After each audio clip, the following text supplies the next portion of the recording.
Welcome to the Postmodern Art Podcast, the podcast dedicated to giving artists who are wowing the world over the platform they deserve. I'm your host, Nathan Ragland, and as the witching hours of Halloween are right around the corner, it's time to highlight an artist whose work truly encapsulates the feel of tension and unsettling creepiness that begs the question, are you scared?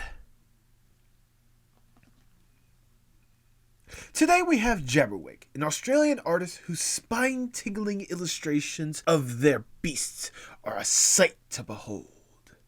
This was a fantastic conversation, one where the passion was truly on showcase, and I hope you all enjoy. Make sure you support them with the links down below. If you enjoyed the podcast, this is your first time listening, feel free to like, share, subscribe, or follow whatever streaming platform you prefer, however you want to listen to your podcast.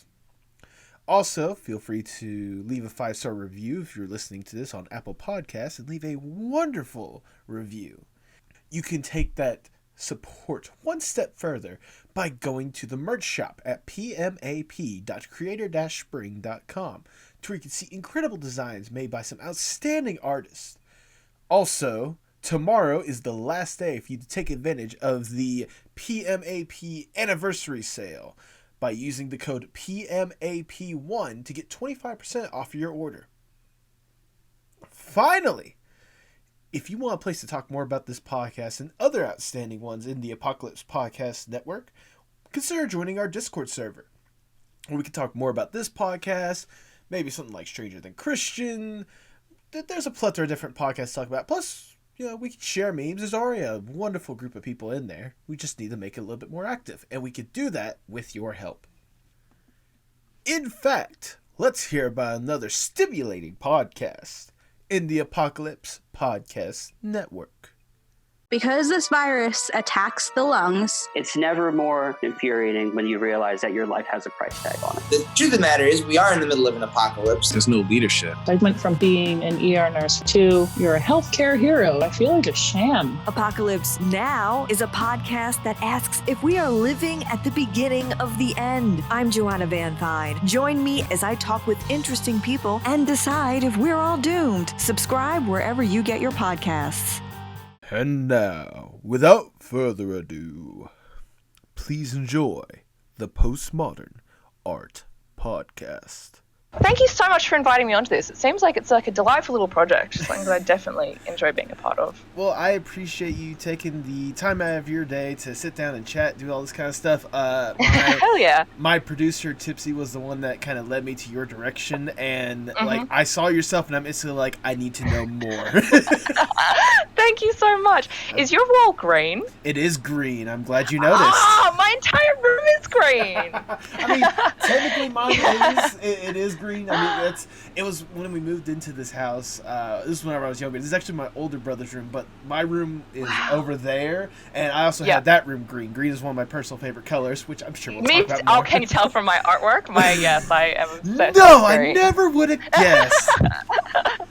So yeah, I just thought you were going for an organic feel with your drawings and stuff. Oh yes, yeah, definitely. There we go. I do want to say real quickly, you appearing on this podcast marks a first for the podcast because you were the first Australian to step up to the plate to be a part of the podcast. Hell yeah, that's awesome. Hallmark for Australians. Exactly. It's funny. So I'm personally trying to get into voice acting myself, and there was a student project that someone did. They go by Proxy, or at least I know them as Proxy. And one of the things they were asking for is they wanted someone that could do an Australian accent. Now, again, I'm trying to get into voice acting, so I decided to throw my name in the ring. I sent him like a couple of lines based on the script, and then he's telling me next day, "Yep, you got it." And I'm like, "Do I have that convincing of an Australian accent?" Australian accents are very hard. So I've got an Americanized Australian accent. So my partner is American, and so you can hear that my R's are really rolled, very, very American R, whereas Australians say R. They don't. There's no. It's like a more of like an A noise. That's say partner. Partner. I was gonna say that's something that I noticed. It's like the the vowels or whatnot are a lot more accentuated and a lot more like stretched out when it comes to the Australian accent. You gotta really like nail it down. Somewhat halfway decent here and there, but you know. You're leaning into the eyes too much, but you're pretty close. Okay. Yeah. I didn't realize that. And even then, I like the one I did right there. That's like the the stereotypical. Oh, I'm Steve Irwin. That's like the super Steve stereotypical. Irwin. Yep. That's the stereotypical. Bless his.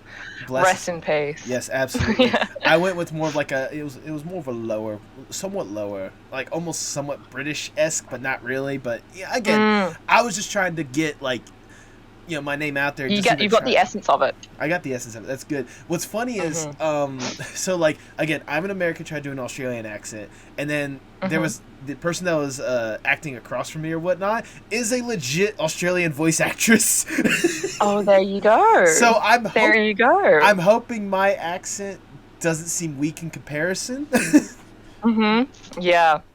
Because that's so funny. The last thing I mean, again, it was a student film, and again, I was just glad to have the experience more than anything else, and totally. It's nice to know that if I really need to, I can dip into somewhat of a halfway decent, Australian accent. It's halfway decent. It's pretty decent. It's pretty good. I appreciate that. Discord hates me with a burning passion, and I do not know why. Love that. So if for whatever reason I just dip out of the conversation, that's not okay. So you're dealing with a shitty Discord. I'm dealing with Australian internet, and Australian internet is just it's awful. And so look, we've got the same problems for different reasons. To be fair, I do watch a good bit of Australian YouTubers and such, especially ones that like game online, especially with people in America, and I'm aware how bad the internet can be for you guys. Yeah, it's so bad. It used to be worse because I used to live up in the bush. I used to live pretty much like I used to live really, really rural and like banjo country rural, and oh my god, the internet up there, it's like a potato. It's a potato. Your modem is a potato. I just want to say I love that no matter where you are in the world, the universal sign of there's no sign of life here is the banjo. Yes, the banjo. Yes, the banjo. Yeah. Anyways. One of which I have actually. I really am a true country person. I have a banjo. I mean, trust me, I'm out in basically bumfuck nowhere USA and like nowhere Georgia. So like I totally get that, Also, I got a little dressed up for the occasion because I figured this was going to be the Halloween episode, so I decided to get somewhat. I am also a little dressed up. Oh, I've got my bits and pieces on. I was gonna say I don't know. So I'm also a big like wrestling fan. I don't know how well you're even vaguely aware of it. I know very little about wrestling. Fair enough. I think it's an incredible sport, though. Absolutely, especially whenever you get like even past like the sports aspect, when you get to like the professional wrestling, the WWE and such, all those like the athleticism that goes with it. Anyways, that's aside from the point. I'm dressed up as a former WWE wrestler who went by the name of Bray Wyatt. He was the host of the Firefly Funhouse. Think Mr. Rogers mixed with Halloween, as in like. Oh, that sounds very fun. And by Halloween, I'm talking about like Michael Myers Halloween, as in there's a good chance this guy is going to kill you, but at least you're gonna potentially learn something. Nice, I love that. Absolutely. I feel like I could maybe get away as being like I've got a kind of like maybe like a Lestat kind of vibe going on. Yeah. I just need some fangs. There you go. I was gonna say, if nothing else, you look like you're part of the Malfoy family, if I'm gonna be honest. Yeah, there you go. Perfect. There you go. All right, Jabber, before we really get going, I must ask the icebreaker question that I'm at least starting to ask with these podcasts. So let's say, I mean, it's kind of ironic to affect you're Australian, but my point nevertheless. Let's say you get the opportunity to go to a deserted island on your own accords. It's just going to be you there with your own thoughts and, whatever. You get to bring one piece of media or one piece of art with you to help make sure you don't go completely insane on this island. So, if given the opportunity, what would you bring with you? This is always a hard question. Like, I can think of like a handful of things that I would absolutely, off the top of my head, take with me. But the one thing to stop me going insane, because I basically already live on a deserted island. I live in Tasmania, which is a tiny island off the southern coast of Australia, and there's I've got such a small population. Like the town I grew up in is a population of 800 people, so Yeah. So what comes to mind is some of the media that I'm influenced the most by is Laika Studios. Okay. Their work is some of my absolute favorite. I could watch it a million times and not get sick of it. I particularly love Box Trolls, Paranorman, Coraline, Yeah. that kind of thing. I would likely take the art book for one of those films. Which one? I don't know.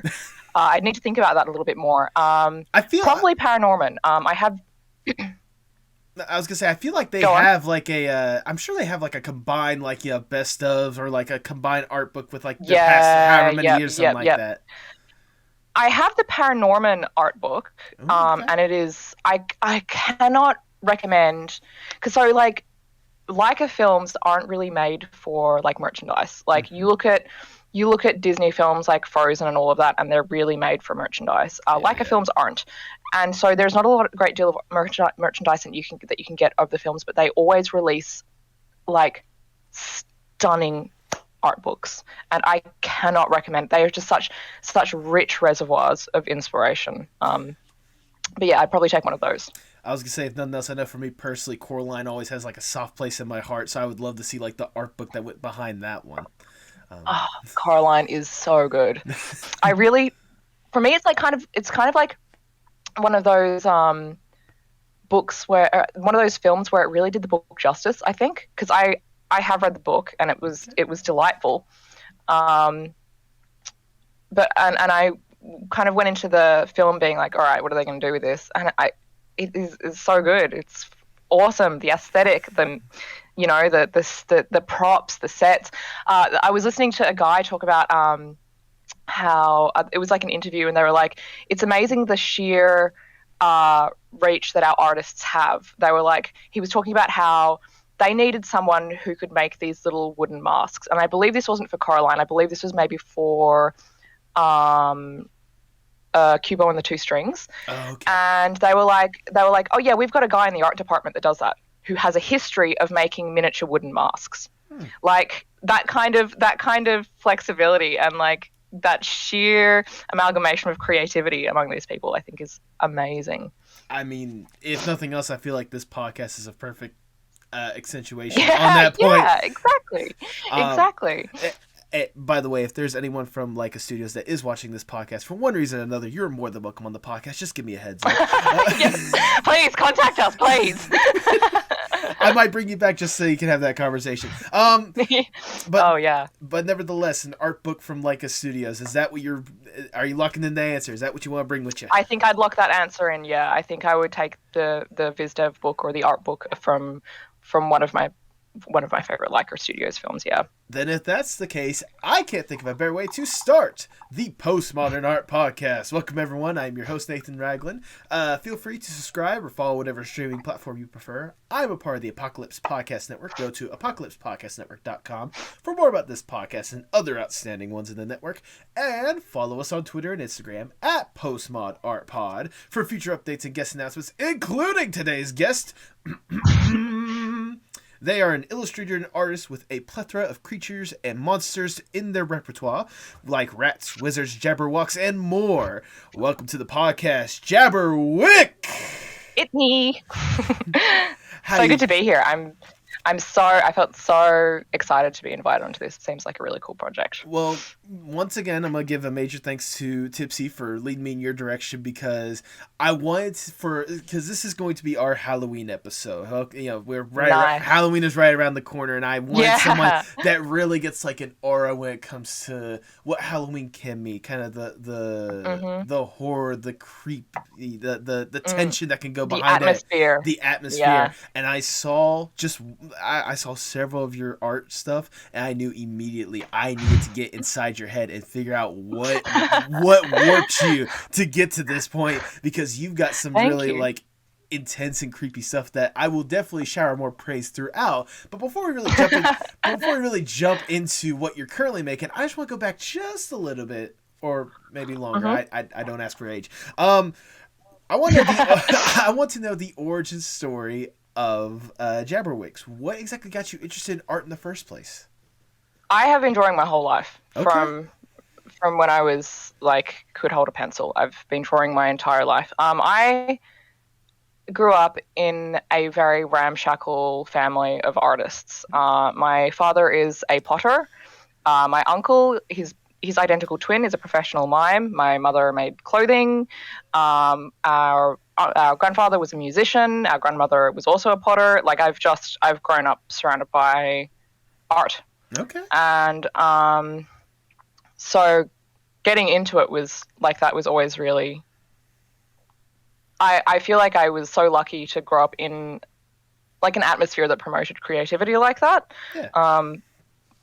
Like even if we have our disagreements, it's like, yeah, we're all artists, you know? So yeah, I've been drawing my whole life. Yeah. I was gonna say, I know I've had a couple guests beforehand that have basically kind of, I guess you could agree whenever I say this, they've basically nurtured into art in one aspect or another. Yes. Kind of just having that, being surrounded by that. I mean, if there wasn't anything there before, it certainly sparked something after the fact. Yes, exactly. Yeah, exactly. I think that, yeah, my mother and father are both very, like, really creative people. My mom especially, and like,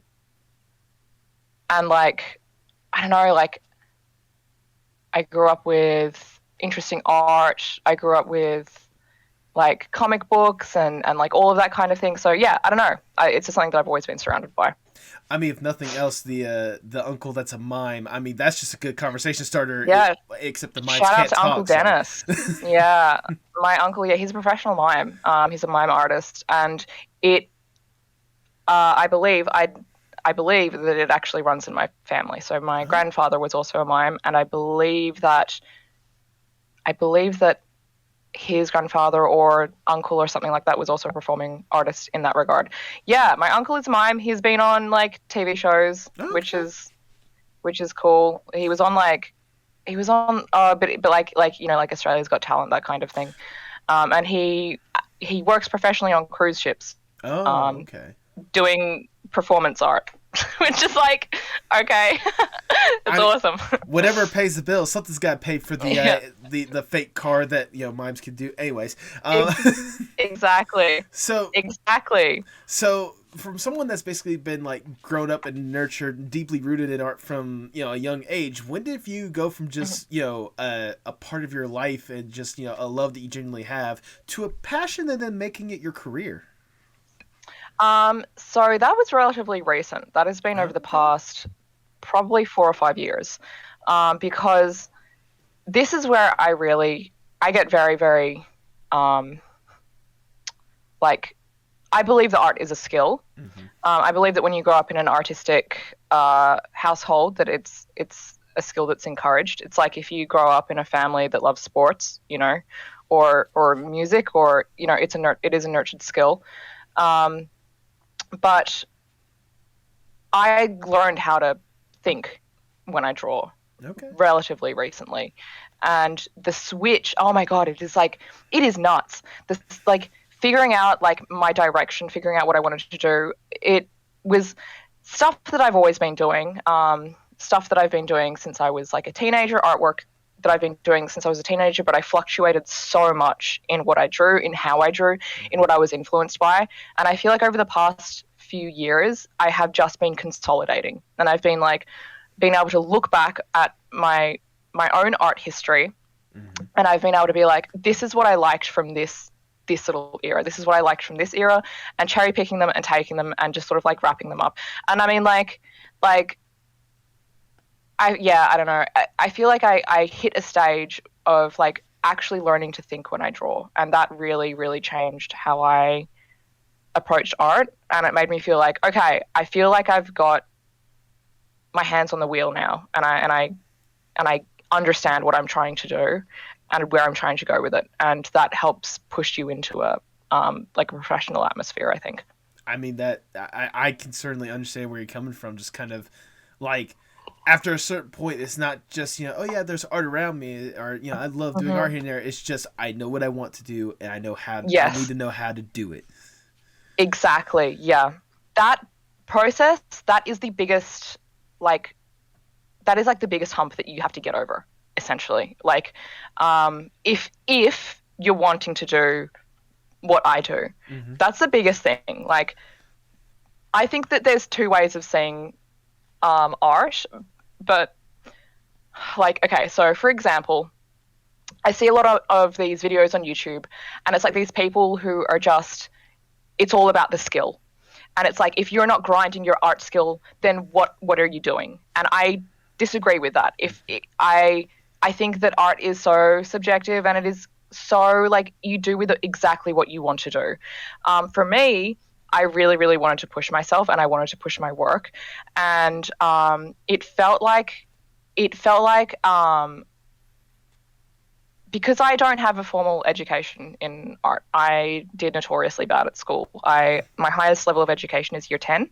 Okay. I did year 11 twice. I failed it twice. I then attempted an art course, and I failed that colossally. I don't do well in educational environments. It's like that, like, late diagnosed, like, it's like, I just feel like it's so typical of that, like, late diagnosed autistic person, which, you know, and I feel like it was so, like, because of it, I felt that there were these gaps in my knowledge of, like, how to teach yourself things. Because it's like, it's one thing to be like, oh, I need to learn anatomy, but it's another thing to be like, actually, I need to learn how to learn it. It is being able to observe things and critically break them down and take from them what you want to do is such a skill, and you have to learn how to develop that. And it was essentially like, I got to the stage with my art where I was like, I feel like I don't know what I want to do. I feel like I have this idea of what I want to do, but I don't know how to summarize it. I don't know how to package it up and make it. And so what I started doing is I started turning to like, it started off with like just turning to really basic like learning tools. I like looked up, like, I watched so many videos on how to compose an art piece, like composition. Like, I went right back to my bare basics. Like, the hardest thing regarding like figuring out what you want to do is like unlearning all of your really terrible habits. And your bad habits aren't usually like, it's not like your skill, it's the way you're thinking about your art, and it's the way you're thinking about like what you do in yourself. And so I sort of like went back to bare bones basics and relearned composition and relearned, like, at the moment I'm still kind of relearning anatomy. And I started to like look into like what artwork really fucking inspires me. And I was like, how do I make stuff that feels like that? And that's when I started looking into Laika Studios. I started looking to Caroline, into Paranorman. I was like, what is the quintessential thing that these films have that make me go, that's delicious, and I want to make that. But yeah, it really did feel like, for the majority of my life, I was fumbling with my art, and I didn't know how to make decisions, and I didn't know what I wanted to do. And it was only when I really stopped and started observing things really critically that I was like, oh, I'm kind of starting to get it now. I'm starting to understand things. I'm starting to think when I draw. And that's what kind of, really pushed me into the wanting to do it professionally, because I think that's the biggest thing. Like, I enjoyed the learning part of it. Like, if you want to push yourself, totally do it, but you also have to enjoy it. You can't be like criticizing your artwork and being like, this is bad, or like, oh, this needs fixing and I don't like it. It has to be like, yeah, oh yeah, I see what I was trying to do. Like, you can't be hating on yourself, essentially, you know, like, we're all just fucking learning. But yeah, I think that is like, I feel like that's the hardest part of art, though, like figuring out what you want to do with it. Right. I mean, even then, like, you know, it's always a struggle leading up to that point, but whenever it just hits just right and you know exactly what you want to do, it just opens up a world of possibilities for you. It feels like your brain's been blown open. Like, it just feels like, oh my god, yes, oh, I get it. Like, I now know how to make an image feel and communicate this feeling. So like, for example, like, I use lots of very, very tall compositions. I am I love portrait because I love when it feels like something is looming over you, and you can accomplish that so perfectly with a very, very tall composition. I would love to branch into landscape, and I've often thought about how would I capture that intimidating, looming feeling, but in landscape instead of portrait. And like I've sort of talked to my my boyfriend a bit about it, and I think that I would make it like I wouldn't just do portrait. I would do like a really long, thin portrait and make you feel surrounded this way instead of loomed over this way. You know, it's about like thinking about how to achieve. For me, it is about thinking about how to achieve a certain atmosphere, a certain feeling, a certain character's like essence. You know, and then like, and it's almost fun like taking it out of my comfort zone. Like I use lots of very dark colors. And so how would I achieve these feelings with light colors? You know, and you have to make decisions about, you know, to maybe achieve these feelings with light colors, you'd have to go for more unsettling instead of like dark and creepy, you know? Yeah, I don't know. I mean, I think I'm getting a good feel, a good idea of what you're talking about, especially looking back onto your own art and seeing just what you're talking about, both with the portrait, but I can only imagine like putting that into a landscape, you know, especially something like super thin, like you're talking about. Also, something that I feel like would help would be like, you know, layers, like even more layers than you would anticipate, because it's one of those like it'll get to a point to where it's like, when does this thing end? It's like there's no end in sight. Yeah, totally, yeah. Absolutely. I know you said Laika was probably the biggest inspiration for you for what you try to go for. Is there any other inspirations that you could think of that really accentuates what you want to go for? God, so many. I have recently, well, no, not recently. Her artwork has always been a really big inspiration of mine, but it's only recently that I started being able to like critically analyze what in her work I liked and replicate it. Okay. Mary Blair, incredible artist, like such beautiful color design, amazing compositions.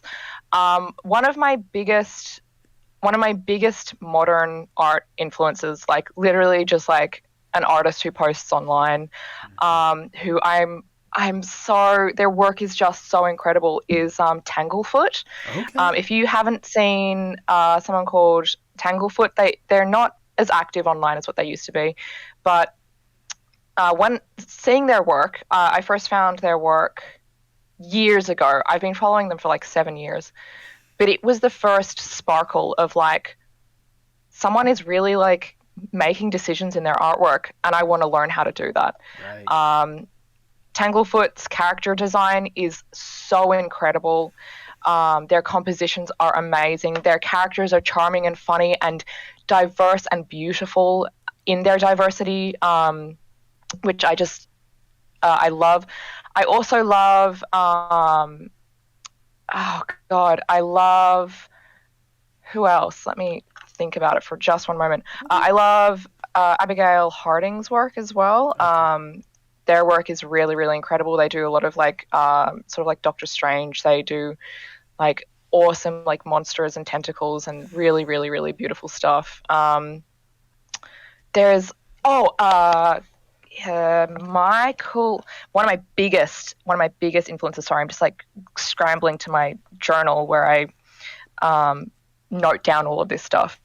Michael Breton, is probably one of my biggest influences regarding environments. I do a lot of environmental art, and Michael Breton did all of the was like the lead, I think, background designer in the Triplets of Belleville. Ooh, okay. And he also did a lot of environmental development for box trolls. There you go.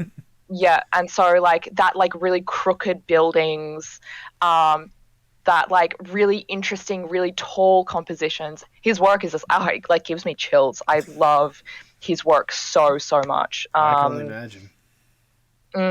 So yeah, that's just like just a few, but I have so many, and I unfortunately, because I was so sprung on today, I haven't prepared for this as much as what I would have liked to. but yeah, sometimes you just have a housemate move in. I mean, that's fair, but I mean, nevertheless, like, I could just tell just from, like, you describing these artists or whatnot, like, I could tell you definitely get a lot of inspiration, just how your eyes just basically light up thinking about their artwork more than anything else. I get so passionate about my art inspirations. It's something that's really, really important to me. Like, I'm also I'm really big on, like, Studio Ghibli and all of that, and all of the artists. The artist for, oh my god, his name is escaping me. The artist, the artist who did, like, a lot of the concepts for Bambi. His artwork was incredible. He just works with he works with pastels so beautifully, and his name is escaping me, and I really want to give it because I really love giving people these artists to look into. Tyrus Wong. Tyrus Wong did a lot of the visual development for Bambi, it was either he did the visual development for Bambi or Disney was inspired by his art. He was seriously not only an amazing person whose story you should absolutely read about, but also such incredible work. Works with lots of delicious greens and blues and pastel colors as well. So yeah, I can. It's art that I'm really obsessed with. And you know, as we're discussing, like, your inspirations and all these different arts and stuff like that, I think it's about time we address some of your more prominent features and your most prominent art. I'll start by asking this question: what is your obsession with green? Oh my god, I know, right? I would also like to know, and I wish I could pinpoint where it came from, but because in my brain I had this, I was like, I started putting together, I was like, okay, how long have I actually been drawing with green for? Where does this come from? And it's been, like, all of my art. So I look through a lot of my old art very frequently because I like to see what I was doing, and I like to see how I could do it better. I get a massive kick out of it. I love it. And I've been drawing and using green for a very, very long time, but it's only recently that I have really started to lean into it. And the reason that I wasn't leaning into it before is because in my stupid brain, I was like, oh, but my last picture was green. And in order for me to be a good artist, I have to show that I don't just work with one thing. But occasionally, it's fine if you want to work with one thing. You can totally do that. And I had to, like, learn that in myself. And then it just became, like, this all-consuming, like, obsession. I think that it stems from, like there are these characters who have this really strong green motif, and they're often villains. Look at Maleficent. Look at Scar from The Lion King. He had that whole "Be Prepared" song, and it's great big green flames whipping about him, and I just thought that was the coolest when I was a kid. It was. And I really love that visual archetype. But I just, like, it was in my brain. I was like, I can't use green as much as I want to because I've already used it and people will get bored, because that's what I make art for, right? Other people and not myself. Like, I just, you know. But yeah, my obsession with green has taken, like, it's not just in my art though. It is in my life. I am obsessed with green. I have a green cactus light here. My walls are green. I dress in green. I am so obsessed with green. I don't know why. It's just my life. No, that's absolutely fair. I was gonna say, it's funny that you mentioned, like, having your artwork being all sorts of different green or whatnot. I don't know why this sparked a memory back in me, but when I was in high school or middle school, I think it was high school, I was in one of my art classes and we were learning about, like, shades or whatnot. And to do that, like, we made pieces but only use, like, one color but different shades of it.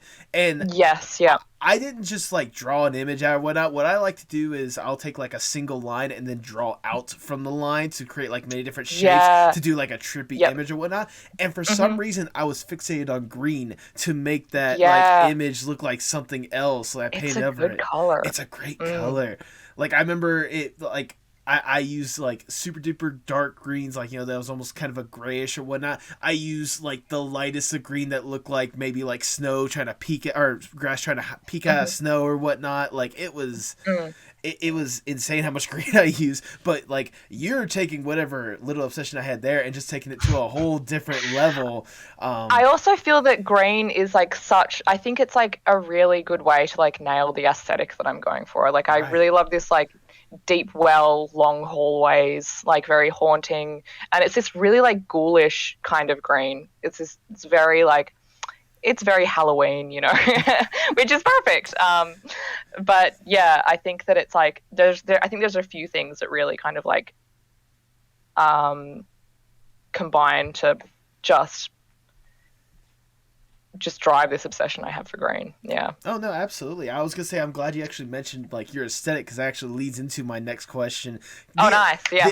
The aesthetic that I kind of get from you is like, I think you kind of already emphasized it a little bit, but just kind of a creepy, just like looming presence or whatnot. And green certainly accentuates that, but especially with some of the enlarged and longed figures that you use, and like you said, using the thin portraits or whatnot. What exactly drove you towards that kind of aesthetic with your own artwork? Like, what exactly about like those figures and that presence really like gets you creatively going? So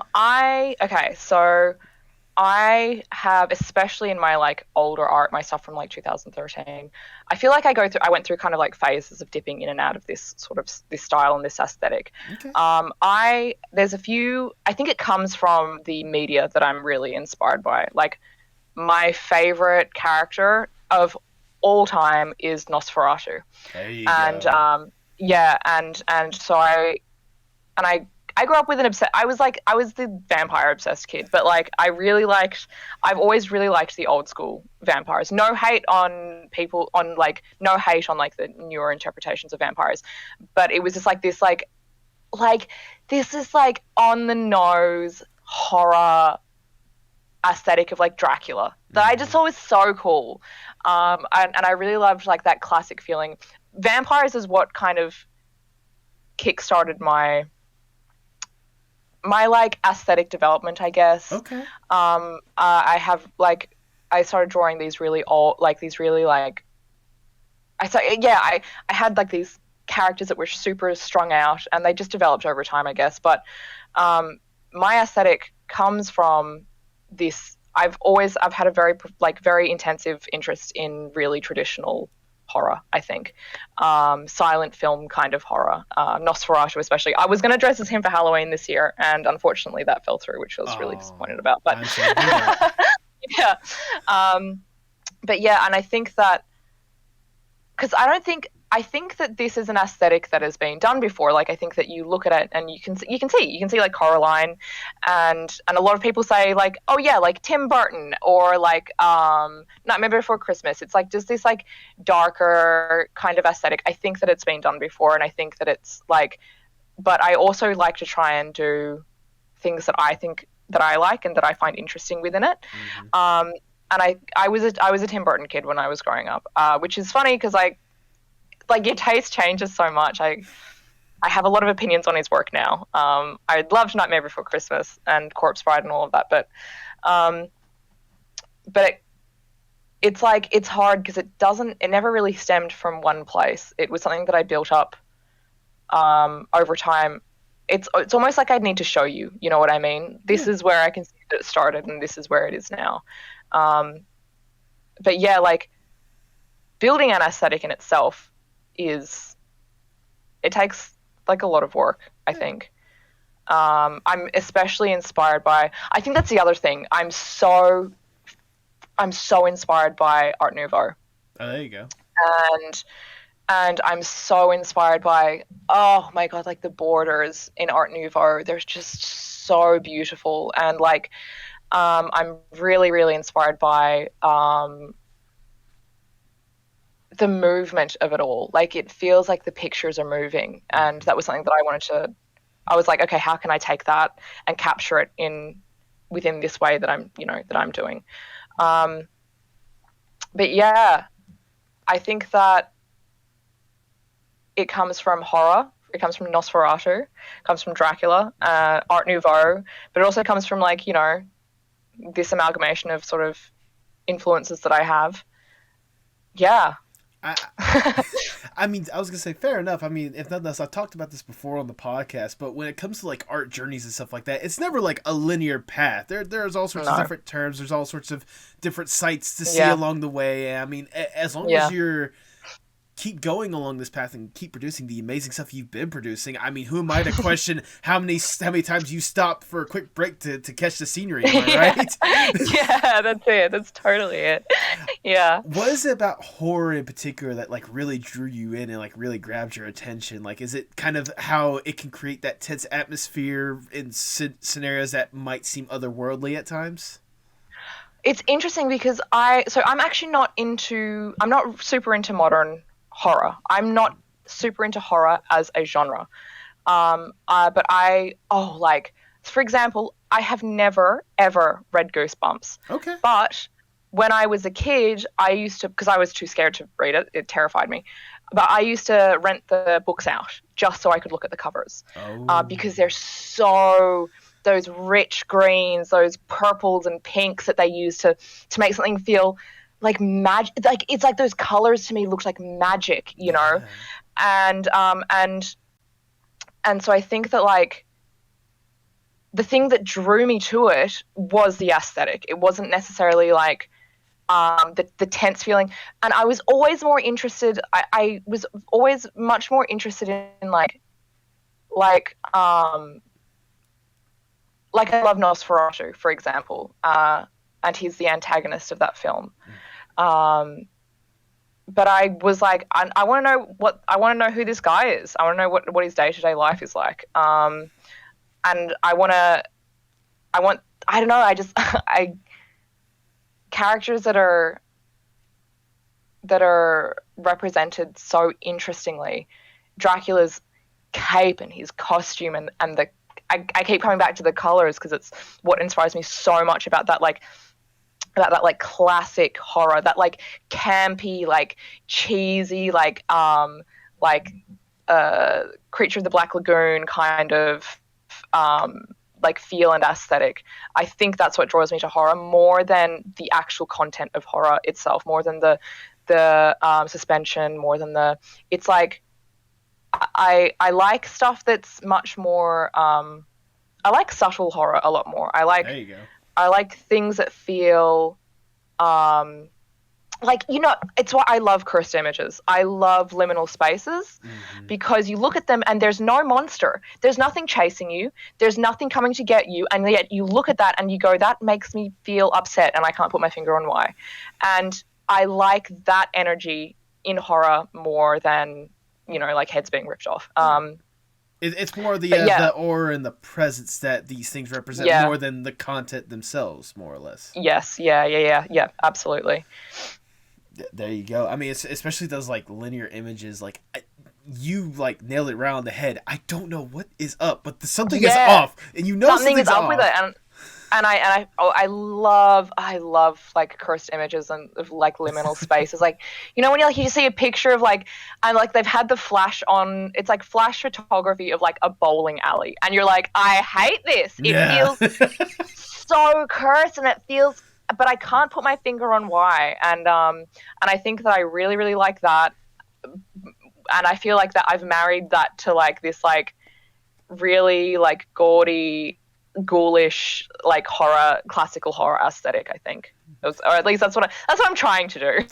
I mean, I think you do a really good job with it, with what I have been able to see, especially considering the fact that you've basically created some of your own creatures that in somewhat the same vein. The biggest one that I had noticed is the Jabberwocky or the Jabberwock. Yeah. So, my Jabberwocky, I feel like so that's another of my really big inspirations. Alice in Wonderland, obviously. I should have said that before. But I tend to think so scattered, you know. So the Jabberwocky poem that is in Through the Looking Glass, Alice in Wonderland. That's like one of my things that I do. I write a lot of, I wouldn't call them poems, but that's the easiest way to summarize them. But it's more like I like creating stories that rhyme, and that is one of my favorite poems of like I love it. I don't know. I love the way it sounds. I love the way it flows. I love the word Jabberwocky. And like I said before, when I'm presented with something that's like Nosferatu, I love the essence of it, but I also just like want to know what kind of guy he is. Like I want to know, like I said, like I want to know his like day-to-day life. And so I started playing with this idea. My character has gone through so many iterations, but all of my characters do. I think that's one of my biggest advices. If you don't like something that you're doing, change it. Like Exactly. you don't have to keep doing something just because you've been doing it for a long time. You can change something that you like. And so I kind of had with my character, they don't actually have a name, but like they're known they're known as a few different names. They're known as like Lucille. They're known as Jack. They're known as like the White Worm. I found that I kind of like was experimenting with.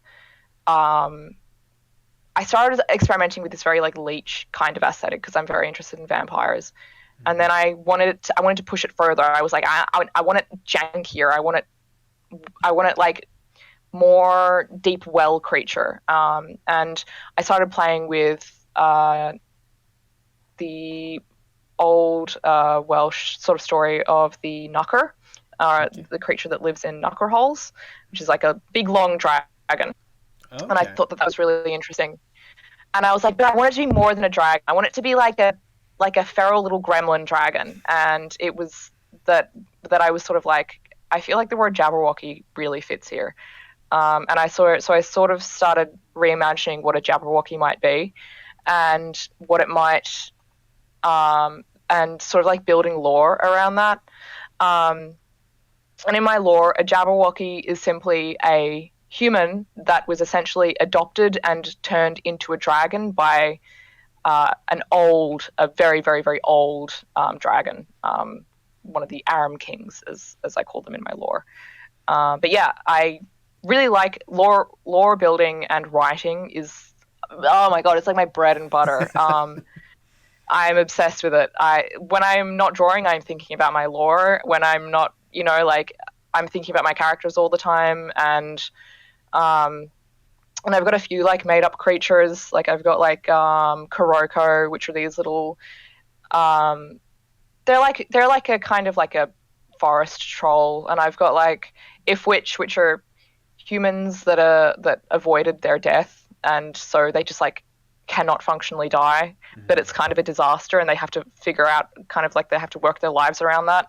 I have creatures that turn into furniture, which is so like weird and cursed, but like I kind of find weird lore very like nourishing, I don't know, I'm just like, make it cursed, who cares? I can only imagine the spiral notebooks or the Word documents that you probably have in place, like just filled with nothing but lore. I have millions and millions and millions. But you know what? You should not be ashamed of that whatsoever, because I can only imagine the amount of like love and like care you've put into this to create as much of a lived-in experience for these, again, out of this world characters that no one could ever really imagine until you came up with them. Oh, thank you. Yeah, I'll try and think of it like that. I might need some access to those Word documents so I can make sure I can catch up on all the. Okay, so the Jabberwocky did this to this. So that's why they're trying to turn around and do. Oh, okay. Yeah, totally. I'm hoping So I am in the process of writing a book at the moment. It's a slow process, but here's what I realized. Like, I think that like, when it comes to writing stories, you really have to figure out how you want to do it, and like what works for you. And if what works for you is a little bit like it's a bit different than what other people are doing, you just go with it. Like, just do your thing. So I started writing this book, and I hated writing it. I hated it so much. And I was like, why do I hate this? What is it about this that I hate? And then I realized it's because I was creating a story about the lore, and I was like, okay, I'm creating a story that sits from a narrator's point of view, and they're telling the story about the lore that happened, and I find that very boring to write about. I realized that what I wanted to do is I want to write a book that comes directly from the lore. I want to write a book that the characters in the lore have, that talks about the world and the, you know, and so I kind of had to try and find an interesting angle to write that story from. And it is one that involves the reader as a character in the story, but like I'm trying to navigate making that an enjoyable experience and like balance it out from being like cheesy and gimmicky. But yeah, that hopefully that is going to be one of my like little upcoming projects, you know? I mean, I'm certainly definitely intrigued because I mean, just your little explanation of the lore alone, like, all the different characters and such. Like, goodness, if this is just you describing it to me, I can only imagine I can only imagine whenever pen is to paper and like printed and everything, just how lush and lived in the entire experience can be. Thank you. I really hope it lives up to those expectations. I mean, if nothing else, I could just always put you in another column like, so I need you to explain this little bit right here. What in the fuck is it? Perfect. That's totally perfect. I love that. I don't get much of a chance to talk about my lore just because but so any chance I get, it's very exciting for me. I love listening to people's lore. I love listening to people's lore as well. Oh my God. I just want people to sit down and just info dump on me. Go for it. You know? Okay, I'll ask this because I want a bit of an info dump just with this. What would you say is probably the most unique detail about the entire lore? Like, if you were to say, like, drop this little fact about, like, something invested in your lore that might change the entire perspective of it, what would it be? Okay, so magic in my lore. So magic is a very hard thing to create lore about because if you over-explain it, it ruins it. Right. But you have to have something that feels satisfying, something that your brain can latch onto and go, I get it. So in my lore, it's like there is a fact in my lore that the future is never set. It's never set in stone. There are millions of branches of the future that could happen. It's like if you were to it's like, you know, like if you are sorry, my brain just like went totally dead. So sorry. Essentially, so you've got the future. Oh my God, my brain. You're fine. You're perfectly fine. So you have the future, this sprawling thicket of possible futures. Okay. And what magic is in my lore is magic happens when the universe does not pick one of those futures. It doesn't pick it to become the present. So the present that was not picked, it decays about you and it becomes magic. And because of that, magic loves shenanigans. So for example, if you were to walk into an unstable building, anything could happen. It could collapse on you. You could be fine. But the second that you walk into that building, magic starts being generated because the universe starts creating all of these possible things that could happen. And so one of the ways to generate magic in my lore is to walk around with your shoes untied because you could trip at any moment. And so the moment that you don't, or the moment that you do, the moment that the present is picked, all of those possible outcomes discard and they become magic for you to use and burn. The way that you create things is that you simply summon it from the decaying present that never happened, which means that there is also limitations to magic in my lore. If this room was never going to have, I don't know, like a giraffe in it, you can't create a giraffe in here with magic. You have to find the threads of the present that never happened that contain the things that you want in them. Yeah, sorry that I stumbled through that a little bit. My brain went blank. But I totally understand. Trust me, it happens to me way more often than I'd like to admit. The brain part. But okay, so basically you're saying that simple choices that could be as simple as me not saying, screw the world, to something as complex as if I want to go into a room doing a cartwheel, something like that can generate magic in one aspect for another because of the decaying timelines, because in your world there's almost an infinite possibilities of how the future could turn out. So your simple decisions, and every time it doesn't turn out, it's one of those things, it decays, and magic is the future that was essentially never picked. And so one of the most magical things about yourself is your hair, because that is the most versatile thing as your body. It's like okay, put on any outfit that I want, but the thing on my body that is the most versatile, I could wear my hair up today, I could wear it down, I could wear it. And so what the magical creatures in my lore do is they cut their hair and they make magic wands out of them, and the magic wands are like paintbrushes. So you can paint a doorway onto a wall, or you can paint like a disguise on your face and become a different person, or they use them as brooms, like magic brooms. And so wands in my lore are like they're like brushes. They're like paint brushes and brooms and makeup brushes and all of that kind of thing. I don't know. Yeah, I felt like I wanted a way that the lore, that magic could work, that would be interesting. And I think that it's probably one of the most unique things about my lore. It's like when the future, it's like, because I always used to think about that, like, all right, like if I've got a bomb in here that could go off at any moment, and all of these futures are happening where it doesn't or it does, and then when it does, what it causes, what damage it causes, or what damage it doesn't cause. A lot of I think there's a lot of stories that go into like, well, those possible futures are different timelines, and I kind of liked the idea that there's only one timeline, but all of the ones that didn't happen can still influence that one timeline through magic.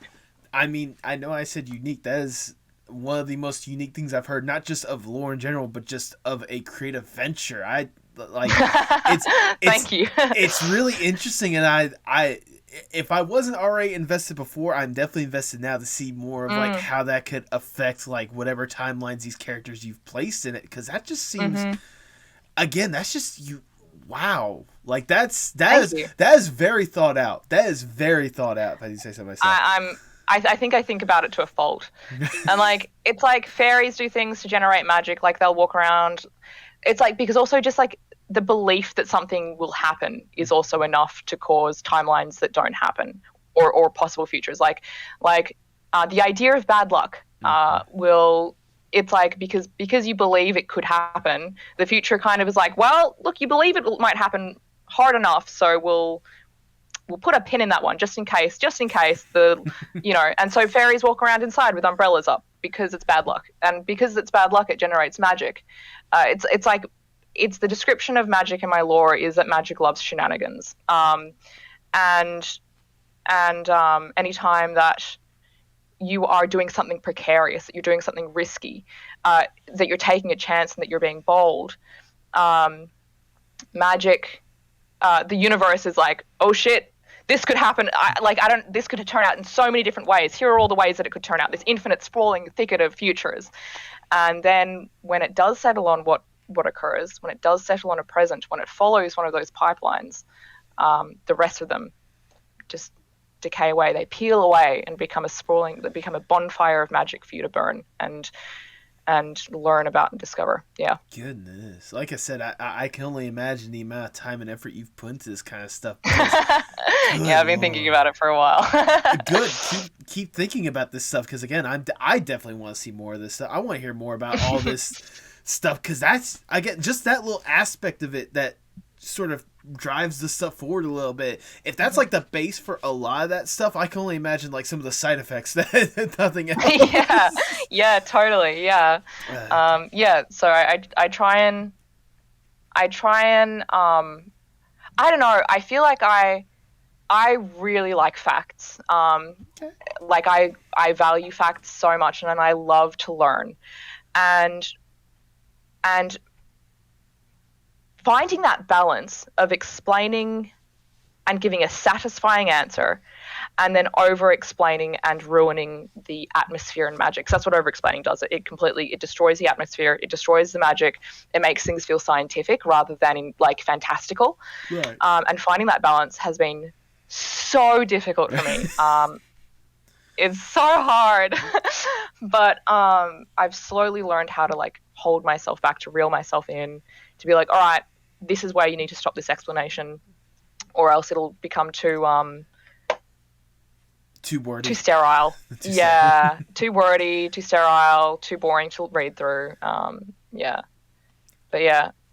Well, I mean, you got me at the edge of my seat, or edge of my bed at this point. So, I mean, I certainly would love to see more. Now, I want to ask, again, with all the different creatures that you've developed, especially with kind of how the presence of all them different, with all this lore or whatnot, what would you say is kind of your proudest piece of artwork, or your proudest, bit of art that you've had since you've started this journey?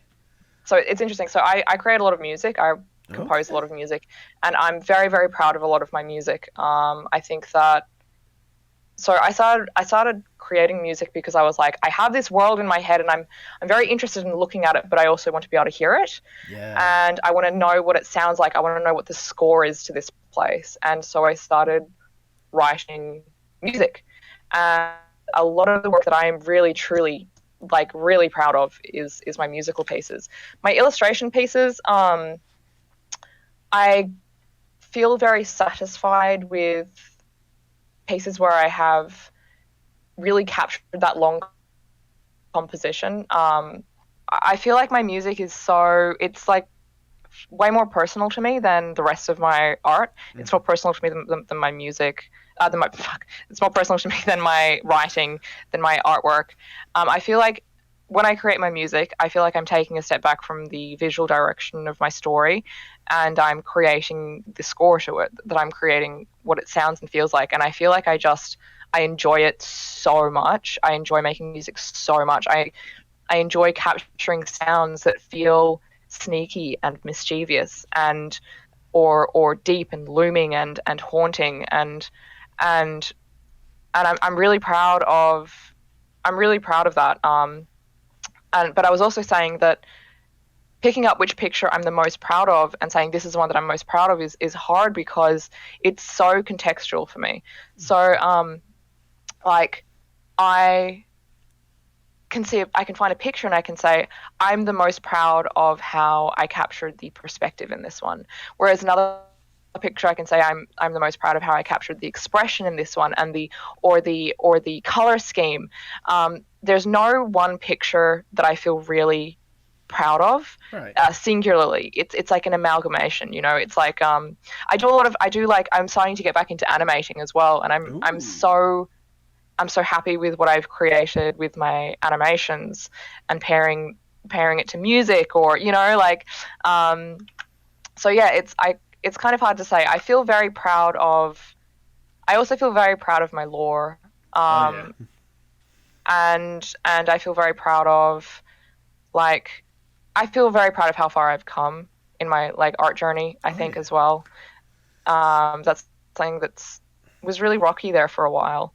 And I didn't know what I wanted to do, but I feel like I kind of because I did so bad in school, because I just couldn't hack it the way that some others could. I feel like teaching myself that actually I can learn within my own structured environments, within my own structured learning environments. I do so well. And so I'm proud of learning that about myself. But yeah, I wish I had a bit more of a clean cut answer. I was like, oh yeah, this picture here, it's the best one to me.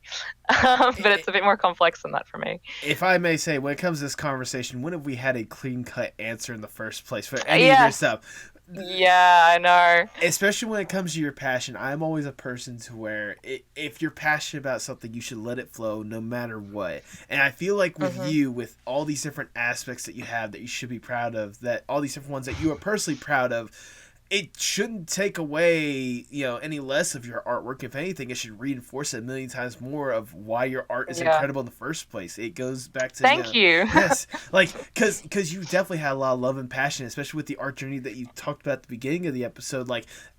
It's hard not to see just how invested you are with this stuff, and I can only imagine going forward how insane it can be. Yeah, I feel like in a lot of ways, you have to be your own biggest fan. Like, nobody else is going to draw my characters. I have to be the one to do it. Nobody, I was going to say, like, that aesthetic right there is the same thing that I do with this podcast. That's why I run this podcast, because one of those, like, I'm a huge fan of art, and I love, like, seeing the stuff that's put out there. But a lot of the time, and you could probably attest to this, like, a lot of art can be posted out there, but there's, like, no credit to who did it. Like, they love the piece, but they don't really know much about the artist behind it. And I wanted to give like the artists that I wanted to see those artists get that platform and get that love. So at the end of the day, I'm like, well, fuck, no one else is gonna do it. Fuck it, I'll do it. Yeah, you gotta be. Yeah, hell yeah. I think that's so good. That's the type of thing that, like, I find so exciting and so motivating. And it's like, yeah, nobody else is gonna create theme tunes for my characters. I've got to be the one to do it. And so I do, and I did, and like, nobody else is going to write my story, and so I have to be my biggest advocate for what I'm creating, Yes. And I think that finding that passion within yourself, though, can also be very, very hard, and like, it is. yeah, and feeling confident enough in yourself can also be really, really hard. I struggled with that for a really long time, and I think that learning to be your own biggest advocate is also that's also a skill, It is a skill, and it is a lesson that's hard to learn. But you also got to understand that it goes back to, like, the art you create or whatnot. If no one else is gonna love what you're doing, who else is going to? Who else is gonna do it? You got to do it, yeah. But yeah, it's that's something that I learned. But and it's also though sometimes it's something that but not something that you feel, but you just have to give yourself time and patience, Right, absolutely. I mean, I know you certainly gotten others people's attention with your artwork and such, and you certainly developed quite a few fans just based on your artwork. I imagine that probably led to your involvement with this upcoming zine or however you pronounce it, the Regalia of the Wretched. Yes, I am Regalia for the Wretched is going to be my first work that you can purchase ever. Ooh. Like, I've never published anything before this, and so I feel so honored and so humbled to be a part of it. And I've seen all of the artwork that is going into it. I've seen all of the illustrations, and they are just delicious. Like, they are seriously, some of the artists in here, all of the artists in here are just magnificent within the scene, and I cannot. I think that the pre-orders close on Halloween. Yes, exactly. So if you have it right now, there'll be a link in the description below. You'll definitely be able to get it there. Please. So yeah, being able to be a part of that was really exciting. And actually, I should say, I am incredibly proud of the piece that I did for this scene. I think that it was a bit of like a turning point with like working. Because I was working in such a professional, structured environment, and the mod team behind Regalia for the Wretched they're just like, they were so fantastic, so clear cut, so helpful, great team to work with. Oh, yeah. And then it's just the work in there is incredible. Yeah, I can't recommend it highly enough. Well, how did you become aware of the zine in the first place? Did they approach you and be like, hey, we love your artwork, would you like to be a part of this? Or is it something that you searched out on your own? I searched it out on my own. Okay. So that I managed to. I just came across it. Like, I came across like it was like an interest check for it. Okay. So they put out an interest check, and then they put out like you like sign up. You show your artwork to them. You sign up. And so I was so interested in it. One of the interest check came across. It's like, so it's a zine about like eldritch creatures and fashion and opulent balls and all of those delicious atmospheric aesthetic things. It's right up your alley. Yeah, it's so up my alley. I love fashion and weird creatures and monsters and magic. I love all of it. There you go. And so I just found it through the interest check. And so then I followed them, and then I applied to be an artist, and they were like, yeah. And I was lucky enough to be picked. There's like 50 plus artists that contribute to this scene, and it's like 100 pages. It is such good stuff. It is such good stuff. Yeah. Oh, absolutely. I mean, I must know, like, as someone that was hoping to be a part of it, being part of it, how does it feel to be among one of the many artists of the macabre and the grotesque? Oh, yes. Yeah, it's awesome. Like, I I feel like there's so many artists that do incredible macabre and grotesque um, art and subjects, and I'm so there's so many that I'm so inspired by, and to see them all, to see so many of them bundled up and packaged with this beautiful opulent bow within this scene was really really exciting. And getting to work alongside some of my, like, oh my god, some of my favorite artists was also really really really fun. Well, Yeah. I'm glad to hear it was a good experience, and especially for those, again, pre-orders in on Halloween. If they haven't pre-ordered, they need to now. It's certainly it has to be amazing, especially if you're involved at this point. Thank you. Thank you. Well, we've been talking for a good bit about all sorts of different aspects of your art, all sorts of stuff that you're invested in, all sorts of different lore you're definitely invested in. So I have to ask, well, I want to bring you into more or less the dream scenario. Let's say I come up to you in Big Shot Mr. Moneybags, and I'm like, look, Jabberwick, every little piece of artwork you produce is absolutely outstanding, and we cannot get enough of it, and we know that you can provide a lot. We have I have access to everyone, and I have more money than there should be possible. Jesus Christ, why am I not giving this back to the poor people? It doesn't matter. If given the opportunity, what would be the dream Jabberwick project? That's a really good question. I think that I would want to put out a book series. I want to put, like, so I'm not necessarily interested in creating a graphic novel. I don't want to create a book that is that is heavily reliant on images. I want to create like a picture book almost for like teenagers and young adults. But ultimately, it comes back to Laika Studios. It really does. My absolute dream is stop motion animation. I would love a stop motion animation project based within my lore. I think that the texture of stop motion animation, that beautiful, like, knobbly movement, I think that it would be so fitting. I think that long term is like, if I could have my dreams come true, I would want to see a stop motion film based on my characters and lore. I think that would be so incredible and so much fun. But besides that, like, I really want to create a book series. I want to create stories, even if they're just short stories, like, even if they're just like, like short poems or or short stories or books from the lore or I think that that's what I'm kind of pining for at the moment. And I really hope people I really hope that people enjoy the stories that I have to tell, I mean, you've already gained a new fan, like, more than ever with me. Oh, thank you. Thank you. I will say, though, it would be amazing how full circle it would be if you did get that opportunity with Laika Studios. Because the fact that they're like the biggest inspiration for you, then turn around, like, making the dream project to go with it. I mean, it's a good dream, and I sincerely hope you get that. But thank you. But sadly, we have to come down from the dream scenario a little bit. We gotta get back to reality.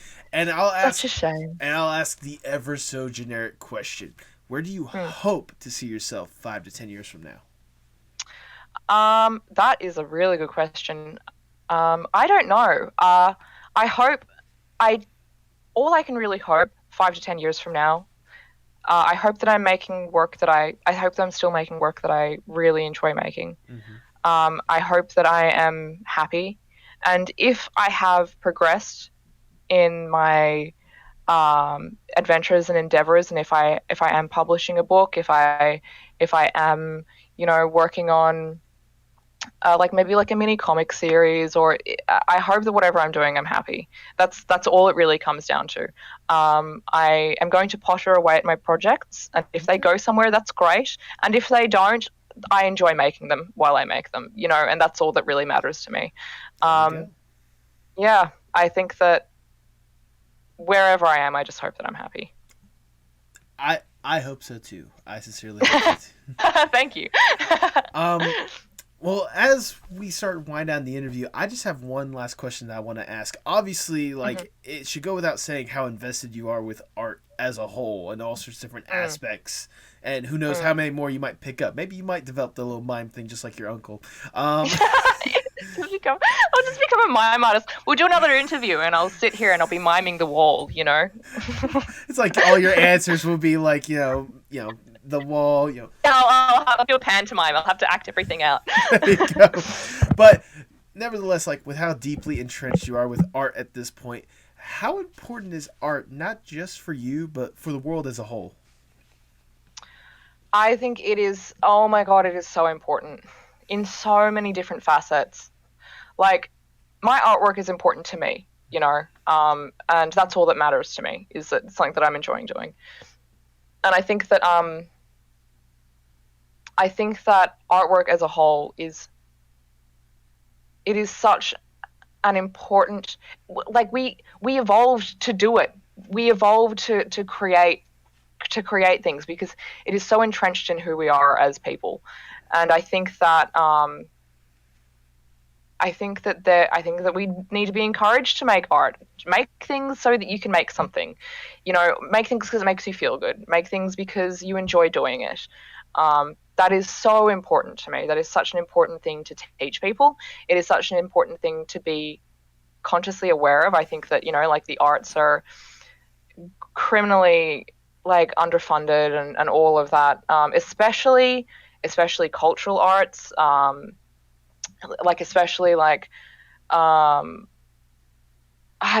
don't know. It is such a cornerstone of who we are as human beings.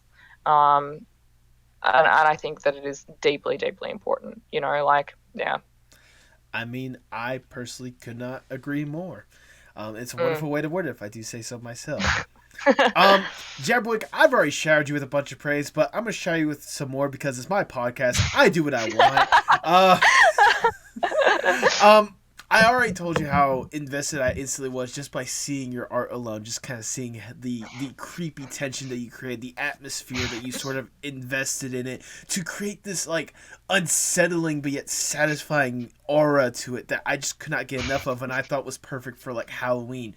But sitting here and getting the chat with you and hearing not just, how much you invested in an image like that, but how much you have invested in the world behind it and invested in all sorts of different aspects of it is something that I have fallen in love with, and thank you so much. I crave every little bit of it that you get because I know that whatever you're going to be producing, what you've been producing and what you're going to be producing here on forth is with nothing but love and passion for what you're developing. Because that's what an artist should be doing. They should be following their love. They should be following their passion. They should be doing the stuff that they want to see out in the world. And if you want to make the Jabberwocky the main thing that the people see in the world, fucking go for it. I love it. Hell yeah. I want to. I cannot wait for what you're doing from this forward. From this point forward. Words are wonderful. They are. What I'm trying to say is I'm absolutely invested, and I'm going to be rooting for you every single step of the way with every new thing that you're going to be producing. That means more to me than you can imagine. That means so much to me, and I'm so glad that you enjoy what I'm creating. I'm enjoying making it, I then keep on making it. That's all I can say at this point. Thank you so much. Well, thank you for your time. Now, for those who may not already know for one reason or another, go ahead and plug yourself for the people at home. Where can they find you? You can find me on Twitter at Jabberwick_art. You can find me on Tumblr at Jabberwick. You can find me on TikTok at Jabberwick, Jabberwick.com. Make sure if you are interested in the zine that you do get your pre-orders in before Halloween. So much love and work went into it, and it is. I'm so excited about people finally getting it. Getting that product, and it's just exciting. But yeah, I have appreciated coming on this podcast so much. It's been so much fun being allowed to ramble and info dump. I really, really appreciate it. You know what? It's the kind of podcast I always crave. Yeah, I always love the info dumps more than anything else. Yeah. And for any of those that may have missed any of the links, I'll be sure to have them down in the description below. I got y'all covered. Nice.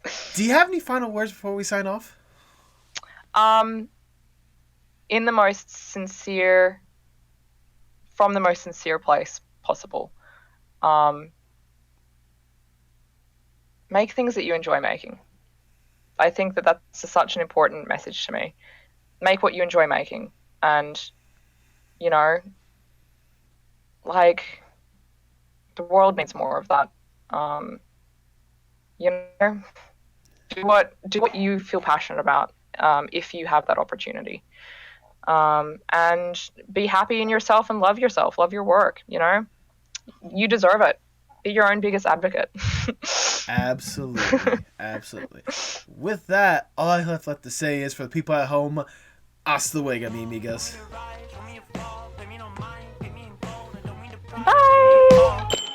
Tell me what's wrong, tell me it's parts in motion.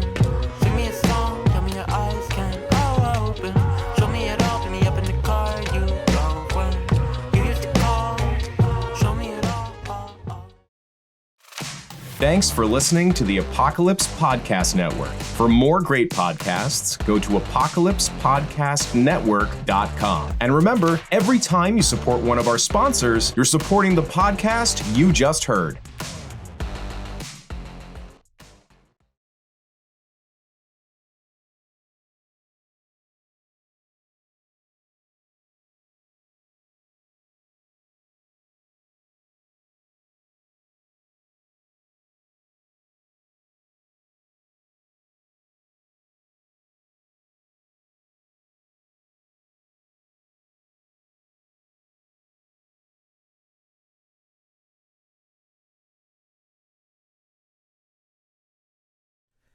I cannot thank Jabberwick for sitting down and getting the chance to tell their story on the podcast, because, oh my god, I don't know about you guys, but this was a rejuvenating conversation for me.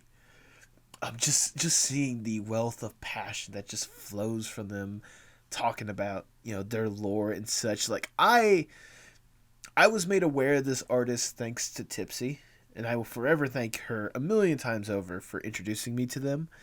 But looking at art and then hearing the story and the love and the passion behind it made me officially a #1 fan for Jabberwick. That's what I always try to illustrate with this podcast.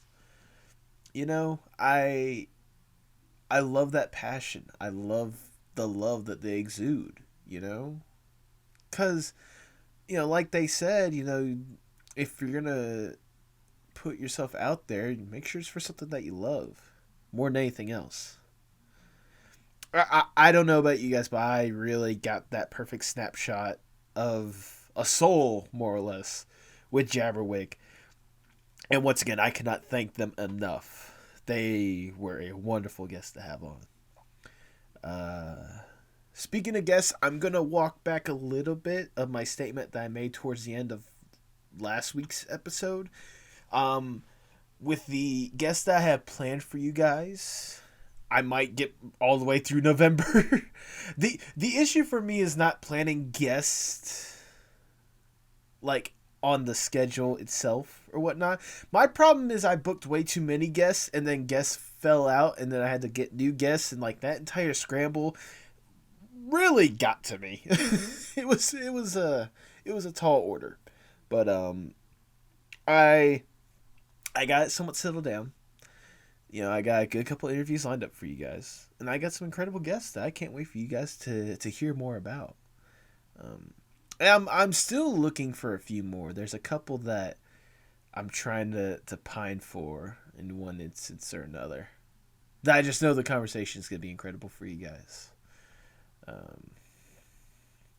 Anything to just kind of get my name out there. Which lead me to an incredible situation. Before work the other day, I was just looking on Twitter, and there was a local wrestling production or promotion, I should say, that was like, hey, we need sponsors. Now, I have tried to see if I could potentially sponsor stuff before. The biggest example of that was wanting to sponsor Stranger Than Christian and his podcast. But then I became part of the Apocalypse Podcast Network. That's a whole different story. But, I saw, hey, we're looking for sponsors for our next wrestling event. And I'm like, yeah, I could just get a feeler out. And, well, you're looking at an official sponsor for Atlanta Wrestling Entertainment's November pay-per-view. Life works weirdly like that. But you know what? I want to support artists in one aspect for another. And I think wrestling is an art. I've illustrated that before. But, I'm hoping, if this is your guys' first time listening because of that, I appreciate it. And I am trying as hard as I can to maybe get a wrestler on here. There's one in particular that I'd love to talk to. And I think I might have the connection, but I can't guarantee anything. But, you never know. If I've learned anything with any of the guests I've had on, you would be surprised who'd want to talk if just asked. Jabberwick is a great example of that because their artwork is absolutely outstanding.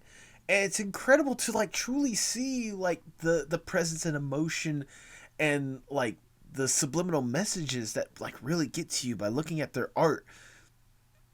But they never had been on a podcast before. Or if they have, I wasn't aware of it. But being able to express that stuff, that's golden. That's beautiful. That needs to be captured more often than not. That's why I want to bring these artists on here. I want them to gush. I want them to go all out. And I hope that I'm able to continue this journey for a while. And I hope you guys are going to be right there alongside with me. Because I want everyone to appreciate these artists as much as I do. That's why, as much as this stuff might bring me down at times, as much as I let this stuff get to my head at times, it is a labor of love at the end of the day. And it's going to take a lot for me to stop. Because I am loving it so far. And I hope you guys get to love it with me. And share it to others that will absolutely love it. I shared it with some coworkers recently. Let them know, hey, I got a podcast. And I got one that is my biggest fan. Well, not my biggest, but he's a huge fan right now. And I cannot, every single time I get to talk to him about just topics in general, it's great. And I appreciate the fact that he actually enjoys the conversation. So yeah. My last word for you guys is that, Halloween is this upcoming weekend, It should be fun. Be safe out there more than anything else, but have some fun. This is the time to where the mind wanders and in one aspect for another, maybe creativity can flow. Chase that creativity, but more than anything else with any of this stuff, have some fun. That's what needs to happen at the end of the day. Happy Halloween, you guys. Be safe.